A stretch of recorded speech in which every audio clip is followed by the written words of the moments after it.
when people first began to settle, when they gave up the wandering life, which is the life that humans had for the longest period of time that humans have lived on earth, was the time of wandering. Right? They wandered in bands, and they were migratory. I call it the migratory soul. And the migratory soul in us is still alive, and it misses the wandering life. So when people first settled, and they began to make villages, they still understood that they had to take the wandering soul out into the forest in order for it to find itself and meet the beloved, because the beloved is out there. And I mean the beloved in the divine, not the beloved in the sense of another human being.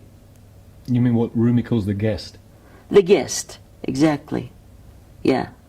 And so they understood that there was this thing that had to happen, this weaving back and forth between wildness and culture, human culture, the village and the forest. So they always took the young ones out. The hunter went out, the shaman went out, the ones that kept the connection for the community to the outside and brought the vitality. I call it cultural vitality. In other words, culture or society cannot generate its own vitality. You can't find the answers that we need. We can't find the medicine that we need inside the system itself. We have to go outside of the system and bring something wild back in. And it frightens a lot of people. Oh God, it terrifies people. I've said for years that I would measure the success of an event by the number of people that stayed away. That's pragmatic. It's a little bit, consoling yourself for the fact that nobody came to something that you put on. But the truth is, I think there is something to it. Does that still happen to you? Sometimes.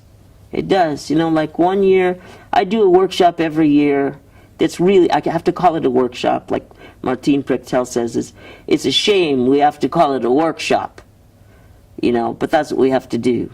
But it's really a ritual.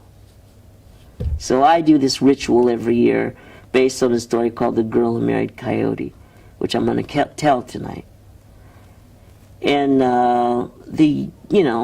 one year, I think the last year, I had 20, 30 people. And this last time I gave it, I had 3. Oy. And it was fantastic. It was fantastic.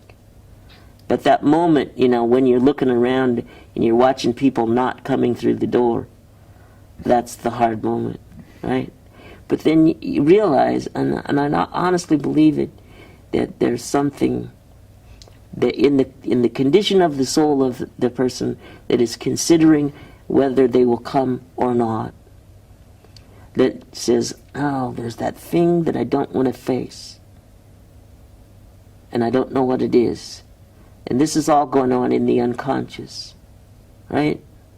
Is that thing that I don't want to face is the very thing that I'm going to have to face someday, right? And if I go to this workshop, I might have to face it.